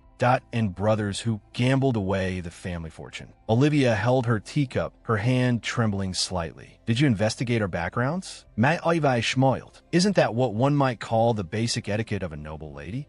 The teacup gave a soft clink against the table. Olivia's face went pale. I merely informed you in advance of the troubles you might run into. Mei Wei turned away. I don't understand. When there's a simple and safe road, why insist on taking the long way around? Olivia answered coldly. Because there is no trust between us. Her gaze was contemptuous. You have no real accomplishments, and your reputation is terrible. Why are you so obsessed with us? Mei Wei replied, I know that many of those achievements actually belong to you. And I know how your families treat you. The noble ladies fell silent. The atmosphere grew heavy. Mei Wei watched their reactions. Her eyes dimmed. As expected, what moved villainesses wasn't sweet talk. It was what they truly wanted, the power to protect themselves. Mei Wei looked puzzled. Reputation? I don't understand why you keep bringing that up. I only care about who you truly are. She crossed her arms. And I already told you. I can see the warmth in your hearts. Olivia looked up, visibly shaken. The one person who believed in them. Mei Wei let out a satisfied sigh. Enough. I feel completely drained. She collapsed onto the table, utterly exhausted. Your Majesty. A voice sounded. Mei Wei lifted her head sharply. Li Him was standing not far away. Why are you here? Li Him stepped closer. May I borrow a moment of your time? Mei Wei immediately sat up straight. Oh, of course. A wave of dizziness struck her, and her body swayed. She collapsed to the floor. Something was wrong. A maid rushed forward. Miss. The maid supported Mei Wei. She was just fine a moment ago. Why all of a sudden? Ai Wei's eyes widened. I am dizzy. She looked at the maid holding her. Why is this person? The maid was smiling. In that instant, I instinctively understood. Poison. Someone poisoned me. But why? Who could it be? The maid knelt. Miss, are you all right? Can you stand? The maid suddenly seized Mei Wei's wrist. Her grip was unexpectedly strong. The maid whispered, Miss April told me to give you a message. That's right. You shouldn't covet what belongs to others. April raised one finger to her lips, smiling strangely. So is you, April. Mei Wei's head dropped weakly. The maid's body went limp as well. Mei Wei completely lost consciousness and fell onto the cold floor. Morning sunlight streamed through the window, illuminating the empty room. The doctor believes it was only a small amount of poison. As long as she takes her medicine on time, her life won't be in danger. My head hurts. Quiet. Mei Wei slowly opened her eyes. Her eyelids felt heavy. Where am I? I was poisoned. Mei Wei jolted awake and sat up. She looked to the other side of the room. Two people were standing there. Those two were. Mei Wei squinted, trying to make out their faces. One of them was the Emperor. Could this be that moment? The poisoned heroine in a novel-style scene. The heroine is poisoned and nearly dies, and the male lead either realizes his feelings or their relationship deepens. I absolutely cannot waste an opportunity like this. Mei Wei lay back on the bed and gave a sly smile. I'll just keep pretending to be sick for now. Perfect. Li Him looked at the doctor. I'll summon you again later. The doctor bowed. I shall take my leave first. The doctor left the room. Li Him stood there in silence. Mei Wei kept her eyes closed. Why is he so quiet? Li Him turned and walked toward the bed. Why does he keep staring at me? Mei Wei kept her eyes shut, her heart racing. Did he figure it out? Li Him clenched his fist, then slowly relaxed it. He reached out and gently touched Mei Wei's forehead. Good. It seems the fever's gone down a little. Calm down, Mei Wei, or you'll give yourself away. Her cheeks burned. Her heart pounded like a drum. Li Him turned toward the door. Is Gale there? Gale Dake answered from outside the door. Yes, Your Majesty. Li Him stood with his back to the room. What about Mei's maid? What are they talking about? Mei Wei strained to listen. Gale Dake replied gravely, My apologies, Your Majesty. We've conducted a thorough search, but found no clues at all. Too strange. Li Him's expression darkened. The scene was cleaned up too perfectly, as though everything had been arranged in advance solely to poison Mei. That mysterious enemy who had kept sending assassins ever since his coronation. Li Him's gaze turned sinister. Could their target have expanded to include my fiancée? A bloodstained photograph had been pinned in the heart. In the picture, a girl smiled brightly with a V sign, while a vertical blade pierced through her head. If that's true, then Mei is suffering because of me. Li Him spoke in a low voice. Gale. Gale Dake answered. Li Him ordered, I authorize you to form an investigation team. At any cost, find that missing maid. No, absolutely not. This cannot happen. Mei Wei's eyes widened. If April's crime were exposed, she would be chained in heavy irons and forced to kneel before the cold throne awaiting judgment. April deserved punishment, yes, but I have to stop His Majesty somehow. Mei Wei trembled as she sat up in bed. She grabbed Li Him's hand to stop him from leaving. Li Him turned in surprise. Mei. Li Him immediately turned back and supported Mei Wei. Are you all right? How are you feeling? Mei Wei looked up. I'm Yufine. More importantly, she hesitated. Your Majesty. Folding her hands together, Mei Wei pleaded, please reconsider. Don't pursue that maid any further. Li Him frowned. What do you mean? Mei Wei gripped the bedsheet tightly. The truth was, everything had been part of my plan. To persuade the villains, I needed to stage a scene where I collapsed from poisoning. I may have been too hasty, but it wasn't the maid's fault. Li Him bent down, lips parting slightly. So you're saying the whole thing was staged by you? Mei Wei lowered her eyes. I'm sorry for making you worry, but I was pressed for time and had no other choice. Li Him turned around. Who gave you permission to gamble with your life? Mei Wei leaned forward, staring at him in shock. What? Li Him's face was veiled in shadow. I don't recall ever granting you permission for that. His brows were tightly drawn. What could possibly be so important that you'd act this recklessly? Is your life worth so little that you'd risk it over something like this? Li Him suddenly sat down. Mei Wei looked at him. I see now. He's this angry because he was worried about me. A hint of warmth appeared in Ai Wei's eyes, and her lips lifted slightly. Thank you for worrying about me, but it wasn't something trivial. Li Him said nothing. Though it was only for a short time, I could tell. There's something you want from the Chancellor. You've always wanted his acknowledgement. Li Him's eyes sharpened. What are you talking about? A knock sounded at the door. The Chancellor entered. My apologies for interrupting your conversation, but his expression was grave. Something has happened. The room grew tense. Li Him unfolded a document. The Chancellor reported, a month ago, I submitted a report regarding an outbreak of an infectious animal disease of unknown origin in the Latina territory in the South Central Empire. Do you remember? The epidemic has now spread beyond Latina into the western regions. We urgently dispatched Chad Demir, the head of Albach Academy and an expert in pathology. He confirmed that the disease was being spread by bedbugs.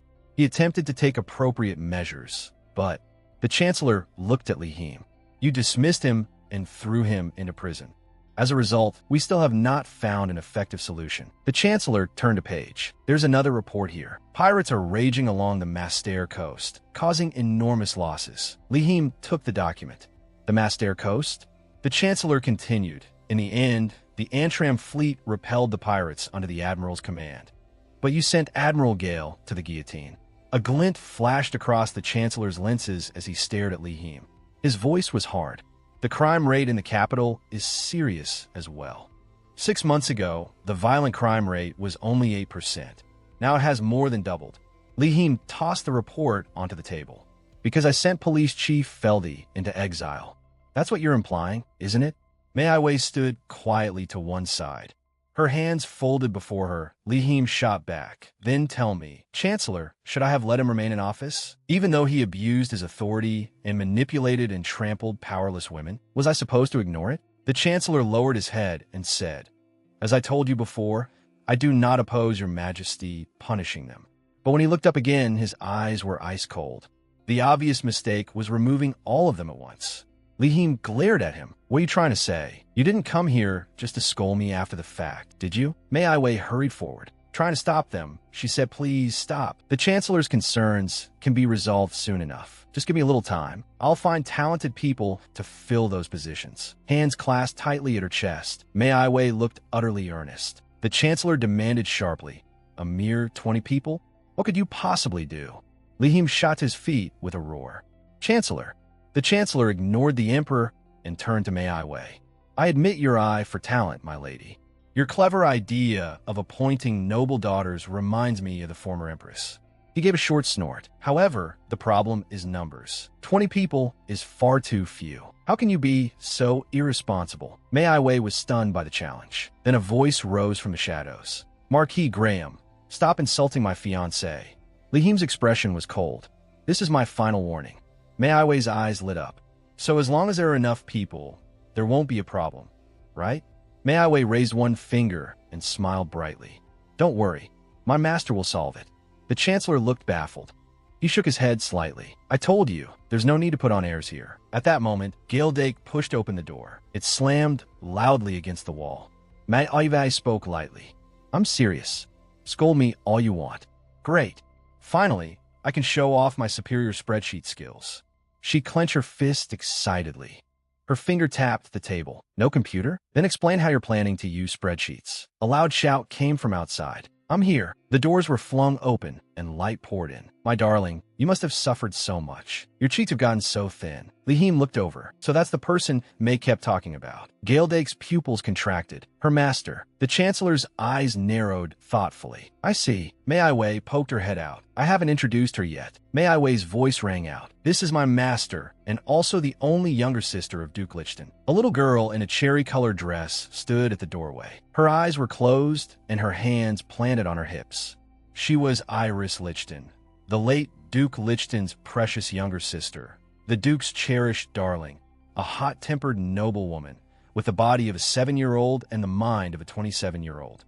She had crossed into this romance novel twice, and during her first possession had been rejected by Lihima Lichten before ultimately returning to Earth. Mei Wei stood under the figurative spotlight. She spread her arms to the crowd. You may not trust them now, but you'll soon realize just how extraordinary these geniuses are. Because in romance fantasy novels, the villains and the young nobles are always the smartest. Iris Lichten folded her arms. Her gaze was firm. The Chancellor said nothing. He looked down at the children before him, displeasure radiating from him. With restrained politeness, he asked, Miss, may I ask how old you are this year? Iris kept her arms folded. Oh, she raised a fan to cover half her face, a mature smile curling her lips. It's not proper to ask a lady her age so casually. If you doubt my abilities because of my age, then test me first. Give us some time. We will prove our competence to you. The Chancellor pushed up his glasses. Whether you can prove yourselves is a matter for later. Time will reveal everything eventually, so there's no need to hurry. At the moment, I care about only one thing. He stroked his chin, looking perplexed. How are the people supposed to accept a government official who isn't even 10 years old? Mei Wei's voice cut in. You needn't worry. They won't be appointed as officials. The butler looked over at her. With His Majesty's approval, we've established the Imperial Kindergarten. The young ladies will enroll there. The Chancellor stiffened. Imperial Kindergarten? Mei Wei clasped her hands tightly, her eyes shining with excitement. It's a special educational institution that only accepts noble prodigy children between the ages of 6 and 10. Lihim explained with a smile. Publicly, we'll say that the ladies of the Jasmine Club are responsible for the children's education. But the truth is otherwise. Everything has already been arranged, so the young ladies and the members of the Jasmine Club can jointly handle state affairs. The Chancellor fell into thought, one hand under his chin, brows furrowed. In that case, ordinary officials won't realize who is truly behind these policies. Mei Wei beamed. As expected of the Chancellor, you understood the purpose of the Imperial Kindergarten immediately. The Chancellor said nothing, merely staring at her. He's staring right at me. Why is he looking at me like that? I can't read him at all. Mei Wei's smile stiffened as she clenched her fists. Cold sweat ran down her back. Did I say something wrong just now? What fault could he possibly find? The Chancellor finally opened his eyes, the gaze behind his lenses sharp. This plan is quite thorough. Very well. We'll proceed as proposed. Mei Wei's eyes widened and her cheeks flushed. It worked. She spread her arms and threw herself at Lihim. Lihim sidestepped, and Mei Wei missed completely, crashing hard onto the floor. Sorry, I was just too happy. Mei Wei awkwardly pushed herself up, the tip of her nose red. Lihim walked over and gently placed a hand on her head. You've worked hard. He spoke gently. I'll hear the full report later. Mei Wei looked up, her cheeks instantly turning scarlet. Two girls whispered nearby. Wow, the atmosphere is so nice. Mei Wei scratched her head. Can I take this as romantic tension? Well, whatever. Whether it is or not doesn't matter. The success of the plan is enough. A faint blush lingered on Mei Wei's face. Now only one problem remains. All we need is that powder. A few days later, the Chancellor gripped a document tightly, the paper trembling slightly in his hand. He stared at the report, astonishment visible behind his lenses. Incredible. I am truly impressed by these solutions. The plague in Latana has been brought under control thanks to the bedbug repellent developed by Countess Powell. A map was spread across the table, 3 regions marked with purple circles. The antidote is being developed by Elia Barberini of the Imperial Kindergarten. Pirate ships battled on a violent sea, masts snapping and cannon fire raging. The pirates on the Mostina coast fell into Miss Bill's trap and are now slaughtering each other. The number of serious crimes in the capital has dropped sharply thanks to the magical ankle restraints invented by Miss Iris. The Chancellor looked through the flood of reports. Remarkable progress had been made in every field. Picking up one document, he said, "To be frank, I can barely remember my predecessor's attacks anymore. Gold coins poured down like a waterfall and piled into mountains. This is the greatest achievement. The National Treasury has never been more secure." The Chancellor frowned. Even so, one hand under his chin, confusion filled his eyes. "To be honest, I am perplexed. The eldest daughter of Count Ivy, that Mei Ai Wei who appeared like a ghost and swept through the entire empire. Could she really be the wise one prophesied by the late Empress Agnes?" The Chancellor sat deep in thought at his desk. He pulled open a drawer. A small red pouch lay quietly inside. The Chancellor took it out. Time will reveal everything. It will prove whether Mei Ai Wei truly deserves that position. Then the furious roar of a crowd shook the sky. "Fraud! Mei Ai Wei, step down. Step down." A group of furious children held signs high. One girl shouted through a megaphone, "Step down. Step down. Lichen family, get out. Give us back our food, our homes, and our clothes." Iris faced the protesting crowd. Flustered, she tried to explain, "Please wait a moment. We really aren't lying anymore. Mei Ai Wei said we're doing everything we can. Importing that powder requires a lot of procedures." A servant came running over in panic. Miss Mei, something terrible has happened. The members of the Jasmine Club that have been overworked, and they've been fainting one after another." Mei Ai Wei turned back in shock. "They fainted?" A messenger rushed up to her with an urgent report. "Another one just now." Mei Ai Wei looked anxious. She tugged on Iris's sleeve. "Miss, what do we do? The ladies can't hold on much longer." Iris gritted her teeth, her face dark. She took a deep breath, and her eyes turned resolute. "There is no other choice. We'll have to use our final method." Mei Ai Wei's eyes widened. The final method? Across from Lawrence Street, among the elegant mansions, stood an inconspicuous tavern on the corner. Its regular customers were all butlers from the nearby estates. The tavern looked shabby. The food looked unhygienic and questionable, yet the place was always packed. There was only one reason. A ruby ring fell onto the wooden floor. It glimmered faintly. This was the secret base of a legendary smuggling ring. As long as the price was right, you could get your hands on anything. Mei Ai Wei stopped walking and looked up at the tavern. "If it's here, we should be able to get that powder." Iris turned back and asked, "Are you ready?" Mei Ai Wei put her hands on her hips confidently. "I've already organized all the smugglers of this era." Mei Ai Wei pushed open the tavern door. The wooden door creaked harshly.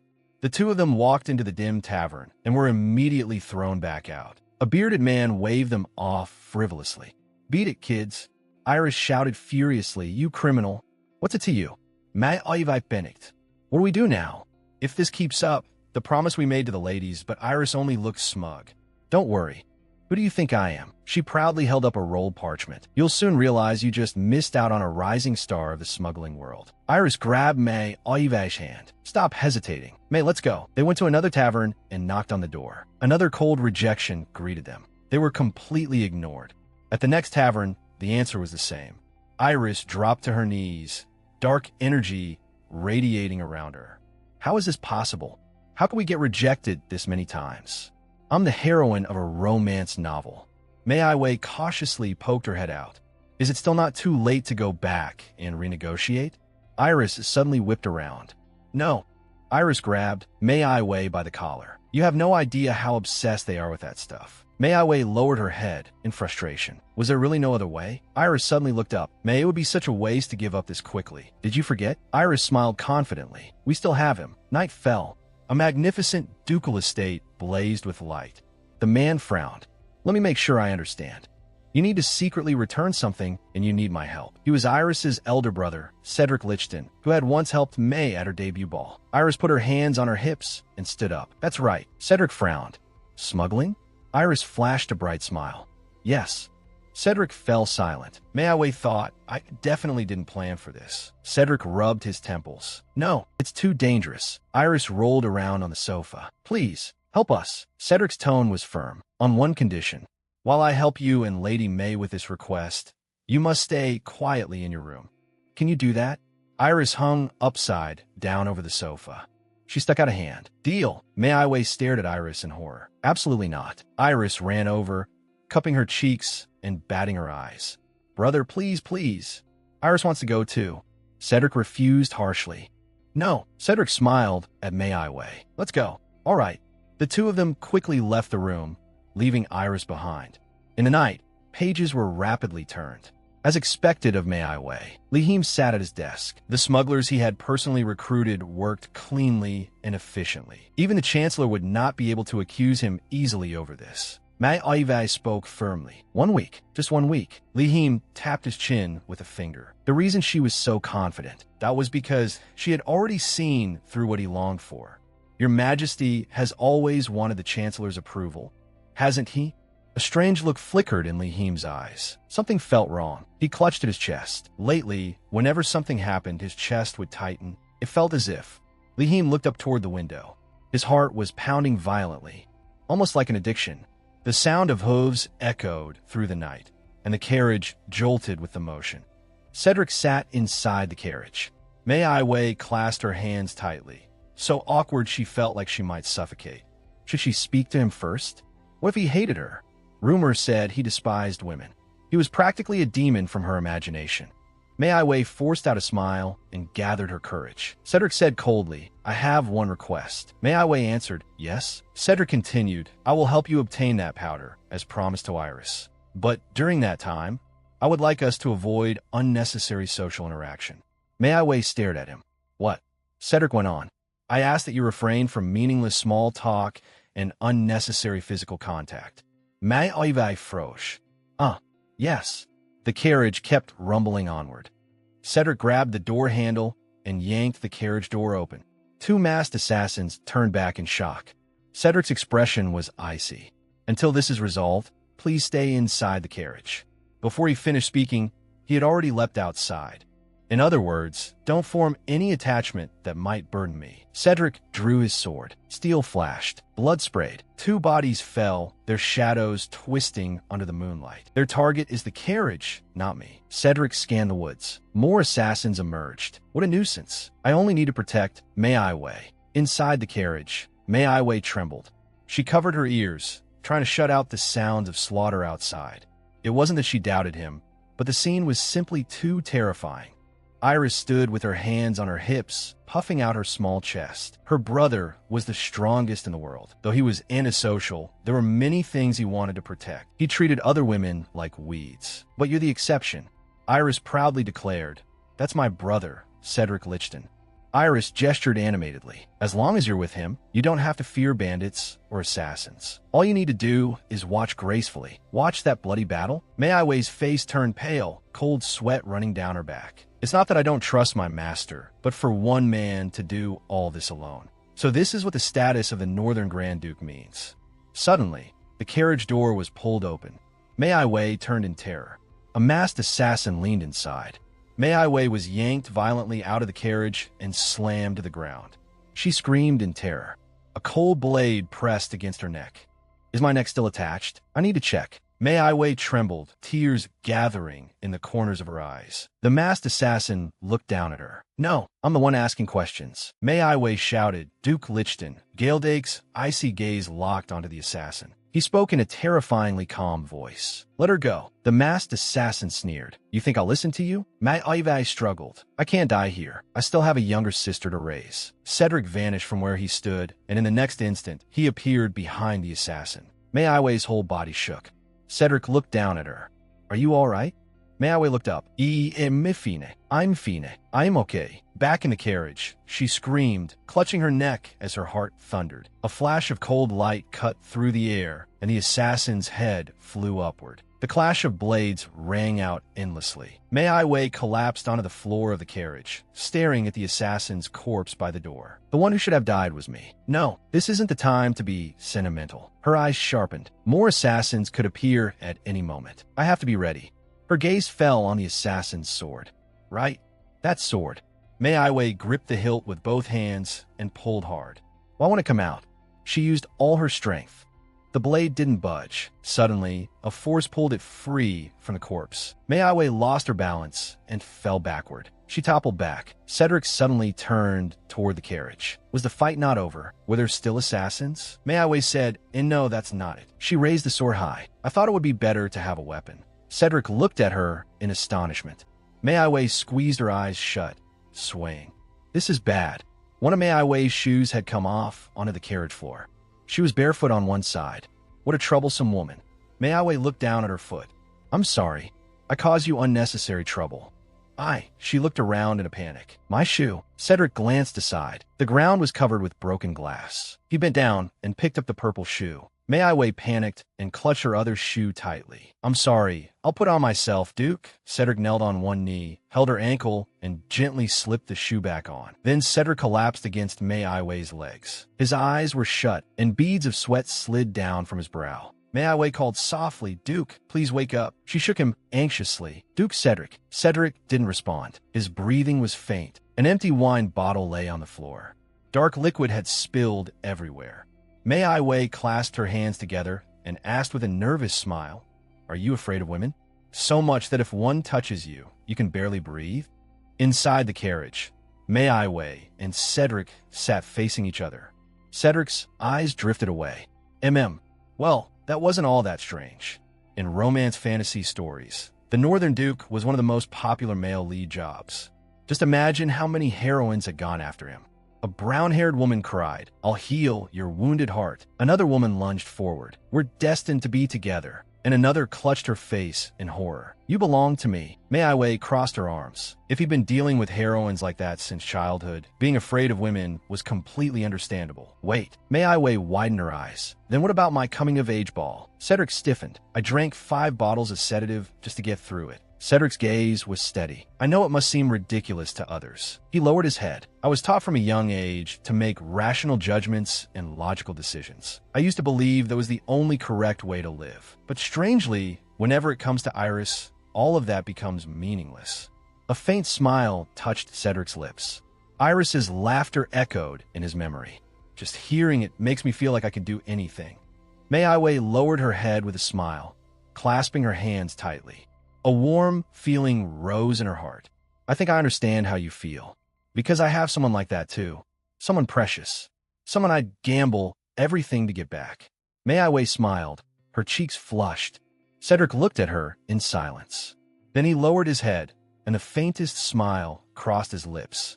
It was the relief of being completely understood. The fire crackled. The luxurious room was as warm as spring. A brown-haired doctor slipped a stethoscope inside Liheem's clothing. Liheem's expression was grave. I see. The doctor withdrew the stethoscope.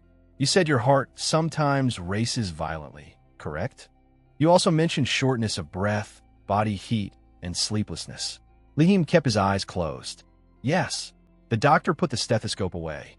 Forgive me for speaking frankly, Your Majesty, but there is nothing wrong with your body. Liheem ordered, examine me again. The doctor looked troubled. I've already examined you repeatedly. The result won't change. Liheem suddenly gripped his own collar. These symptoms always worsened after seeing trade-in. Could he have used some rare poison that evaporated quickly and left no trace? A voice interrupted. Your Majesty. A figure appeared at the door. Gaildake entered. Forgive me for coming so late. Gaildake reported, I just received a report from the chief inspector. Lady Mei was attacked by assassins. Liheem shot to his feet. Mei, how is she? Gaildake continued. Fortunately, Duke Lichten volunteered to escort her, so Lady Mei narrowly escaped unharmed. She was not seriously injured. Duke Lichten? Liheem's eyes turned instantly cold. You mean Cedric Lichten? He turned away. Gaildake, tell me, why was that man with my fiancée? Gaildake lowered his head. It seems they were trying to obtain some kind of powder, but the exact details are still unclear. Powder? Li Him stroked his chin. Yes, we had everyone investigate what kind of powder they were after. We only know it is made from the fruit of a plant not native to the Ashkea continent. Beyond that, we learn nothing. Is the powder poison? No, but even if it isn't, I can't ignore it. Several years ago, a baron's mistress was discovered secretly purchasing a powder that drove people mad in an attempt to seize her husband's property. Could my recurring chest pains. Because of that, Li Him dismissed the doctor. You may leave now. The doctor turned and departed.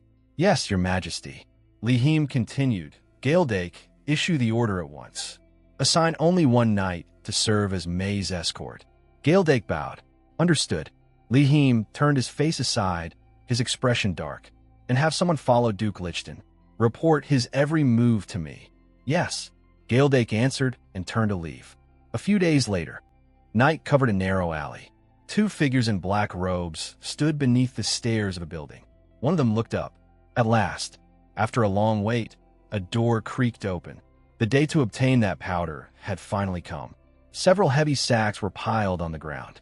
One of the black-robed figures picked up a sack and waited. Looks like a good amount. A smile appeared beneath the hood. It was May I Wei. She suddenly turned around. Duke Cedric? Cedric drew his sword. This was my mistake. What? May I Wei stared in disbelief. Cedric said, I noticed too late. We're already surrounded. May I Wei panicked. What do you mean surrounded? By who? Us. Cedric ordered. Put that down first. Run. Absolutely not. A voice rang out. Neither of you move. Dust billowed at the mouth of the alley. May I Wei and Cedric were surrounded by knights. As expected of Duke Lichten, you managed to detect the movements of the elite knights. I selected myself. It was Gaeldake. May I Wei recognized him. That armor, it belonged to His Majesty the Emperor. May I Wei demanded, Why are you here? Li Him responded coldly. I should be the one asking that. May I Wei. May I Wei's body stiffened. My one and only fiancée. Why is she with another man? Li Him curled his lip, standing in the middle of an illegal smuggling deal. May I Wei tightened her grip on the sack in her arms, her whole body rigid. She stood there with a golden bundle clutched to her chest, panic written all over her face. This is a misunderstanding. May I Wei hurriedly explained, I know this looks strange, but it's really not what you think. Li Him interrupted her expressionlessly. Whether it's a misunderstanding or not, we'll know after we investigate. He raised a hand to signal Gaeldake. May I Wei shouted at once, Wait. Please listen to us. Gaeldake's subordinates rushed forward and began piling the goods together. May I Wei's face filled with despair. She turned to Gaeldake. Then at least leave us one sack. We really need it. Gaeldake refused coldly. Sorry, I can't do that. He snatched the last sack from May I Wei's arms. May I Wei clenched her fists tightly. But if this gets delayed any longer, the young ladies may never speak to us again. Her face reddened. The plan I worked so hard on will fall apart. Suddenly, a sack was thrown from beside her and landed on top of the pile. Li Him watched coldly as his men counted the goods. May I Wei looked up in horror. Cedric was standing in front of her. A flash of steel cut through the air. Blood splattered. The sack was sliced open in an instant. Everyone witnessed it, the deep red powder scattering into the air. Gaeldake and his men stared in shock. Then Gaeldake suddenly sneezed as the powder went up his nose. The others began sneezing one after another, coughing without stop. A fierce, unprecedented spiciness assaulted their mouths, noses, and eyes. Gaeldake covered his nose and mouth and shouted, Cover your noses! It might be poison. A pair of hands hung down weakly, empty. Know the chili powder I worked so hard to get. May I Wei knelt on the ground, weeping bitterly. Li Him sat on the sofa, his expression stern. So that's it. He continued his questioning. So in order to win over the young ladies, you promised to make them a food they wanted to eat. And to make that food, you needed this smuggled chili powder. May I Wei lowered her head and nodded hard, her cheeks red with shame. May I Wei clasped her hands tightly. We can find substitutes for the other ingredients, but not for chili powder. So smuggling was our only option. Li Him's gaze sharpened. Then why did you choose to work with Duke Lichten, of all people?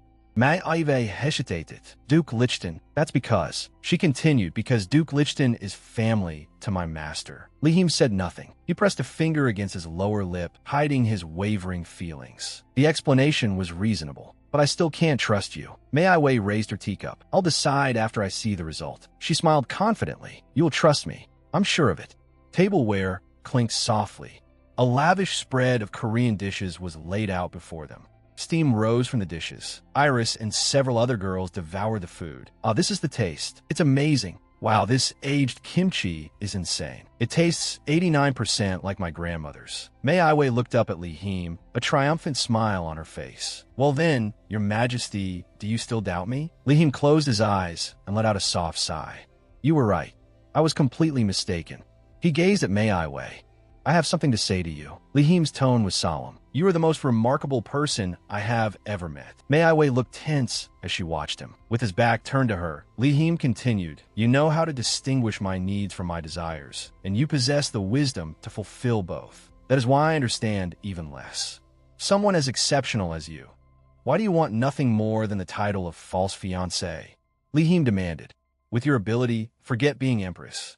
You could swallow half the empire with ease. His eyes burned. Mei Aiwei, what is it that you truly want? Mei Aiwei's gaze remained calm. My master once said Li Him was a suspicious man. Someday, he would question my very existence. When that happened, he told me to answer like this. Mei Aiwei twisted the fabric of her skirt in both hands. You're right, I do have another motive. She raised her head and met Li Him's eyes directly. And that is, Mei Aiwei stepped forward, closing the distance. Her hand gently touched Li Him's cheek. Because I like you, Your Majesty.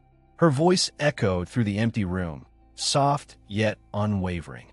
Li Him's pupils contracted sharply. His body went rigid at those words. Mei Aiwei stepped back from him and continued, As your loyal subject, I believe in you and follow in your footsteps. Li Him's throat bobbed. You. Mei Aiwei gave a sly little smile. Li Him looked away and said in a low voice, You're very good at being ambiguous. Mei Aiwei remained where she was, watching Li Him's retreating figure.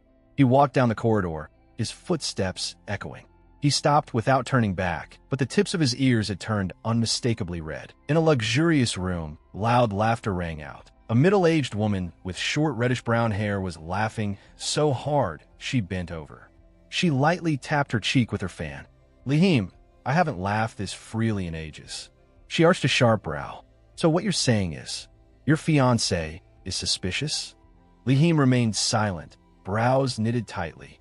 The middle-aged woman continued. And your reason is that everything about her is simply too perfect? Li Him slowly lifted his eyes, his gaze sharp. I remember what you taught me when I was young. If someone appears and perfectly fills the voids in my life, I should first be wary of her. Rather than being moved, it would be wiser to suspect a trap. Yes, that is exactly what I taught you. The middle-aged woman laughed softly. Though the sight of you falling in love is rather adorable, I can't deny that young lady is indeed strange. She suddenly appeared one day, caught the emperor's attention with bold actions, and even knew things that only the late empress's confidants should have known. The woman's gaze grew distant as she murmured an ancient prophecy. Pull out the weeds, sow the seeds. Only a wise woman can unravel the secret of the red stone. A trace of approval passed through her eyes. Not only did she know Agnes's final words, she solved the problem in a strange way no one could have imagined. She recalled Mei Aiwei's figure, a girl followed by a crowd of children, waving and laughing in the sunlight like a carefully staged play. The woman propped her chin on her fingers, her gaze full of scrutiny. Such a capable young lady, and all she wants is to be a fake fiancé? That's too strange. Her fingers tapped the armrest lightly. I can think of two possibilities. First, she wants to capture your heart in order to achieve some other goal. The woman raised a second finger, smiling faintly. Second, she has already fallen for you. She looked toward Li Him. What do you think? Which one is Mei Aiwei? Li Him's lips moved. Aye. In the end, he did not say it. He fell into a long silence. The middle-aged woman leaned forward, intrigue glinting in her eyes. Then let's do this. She lowered her voice. Send that young lady one of Agnes's jewels, and make sure she clearly understands that it was your mother's real, personal possession. Li Him looked puzzled. The middle-aged woman continued. That means you must open your heart first, or at least appear to. She hid her smile behind her fan. It's the simplest way to see through someone's true feelings. Mei Aiwei's eyes widened and her mouth fell open in surprise. Her hands trembled as she held an open red jewelry box. Inside it, a glittering pink gemstone necklace. Li Him turned his head slightly, looking a little flustered. What's wrong? Don't you like the design? I'll have a jeweler. No, that's not it. Mei Aiwei smiled and shook her head. Because, Your Majesty, what I want from you is something else. Li Him leaned forward. What is it? Mei Aiwei turned and rested against the back of the bench. Sunlight filled the courtyard. She closed her eyes and took a deep breath. The weather is wonderful, isn't it? Li Him's gaze moved beyond the window. Your Majesty. Mei Aiwei's eyes shone with anticipation. How about going on a spring outing with me? The scene shifted. A small boat drifted across a mirror-like lake, clear and still. The sky and clouds reflected in the water. Mei Aiwei let her fingers graze the surface, ripples spreading outward. I don't know. Li Him stared at Mei Aiwei's profile. Whether, as Aunt said, she was hiding a more dangerous purpose, or whether she truly. Li Him's brows drew together slightly. Is this what you want? Are you truly satisfied with this? Mei Aiwei turned toward him. Your Majesty? You mean this? She closed her eyes, her face radiant with a happy smile. Spending peaceful time with you is more precious than any treasure. Li Him suddenly stood up. Mei Aiwei's body tilted over the side of the boat and fell into the water with a huge splash. Mei Aiwei thrashed in the water, reaching out. Help me! She flailed desperately as the current swallowed her. Shouts rang out from the shore. Lady Mei, Dake yelled as he jumped into the water. Lady Mei, I'll save you right away. Don't move. Stay still. A figure leapt through the air and rushed straight toward Mei Aiwei. Her face was full of terror. By the fireplace, the flames crackled. Dake and Mei Aiwei sat wrapped in blankets, warming themselves. Mei Aiwei lowered her eyes. My carefully prepared classic scenario failed like this, but it's fine. There's still plenty of activities left. For now, fireworks burst across the night sky. Plan number 2. Watching festival fireworks in the land of flames. The celebration grounds were packed with people. Mei Aiwei was squeezed so hard by the crowd, she could barely breathe. What's going on? There are way too many people here. This was a secret spot for locals, but for transmigrated heroines like us, it was practically a tourist attraction. Someone slammed hard into Mei Aiwei, and she lurched sideways. A hand immediately reached out from behind and held her shoulder steady. Mei Aiwei looked up. Li Him, cloaked and hidden among the crowd, pulled her into his arms. She leaned against his solid chest. His low voice sounded by her ear. Be careful. Mei Aiwei's cheeks flushed. Maybe this isn't so bad either. Dake struggled to force a path through the crowd. Your Majesty, there are too many people. It will be difficult to escort you safely. For your protection, it would be best to return to the carriage. Li Him's voice came from beneath his cloak. Do that. He lowered his gaze to the Mei Aiwei in his arms, his eyes unreadable. Mei Aiwei trembled slightly. Dake, did I do something wrong? Beneath Li Him's cloak, the corner of his mouth lifted. Now I finally understand. My adorable fiancée. Which side does her heart truly belong to? Mei Aiwei's eyes gleamed. Let's go. Let's go. Mei Aiwei had collapsed face down onto the dining table, completely limp. It's all over. Every activity I planned failed. Even the assassination failed. I ruined everything. Iris took small bites of dessert. You're too impatient. She added calmly. If you wait patiently, a good opportunity will always come. Mei Aiwei turned her face to the side and lay there weakly. So side characters really are hopeless. No matter how hard I try, it's useless. Iris smiled faintly. Oh. Iris widened her eyes and quickly drank her tea. That's Li Him in disguise. And April too. Mei Aiwei shot to her feet. I saw them too. How unfair. Her face turned bright red and tears spilled from her eyes.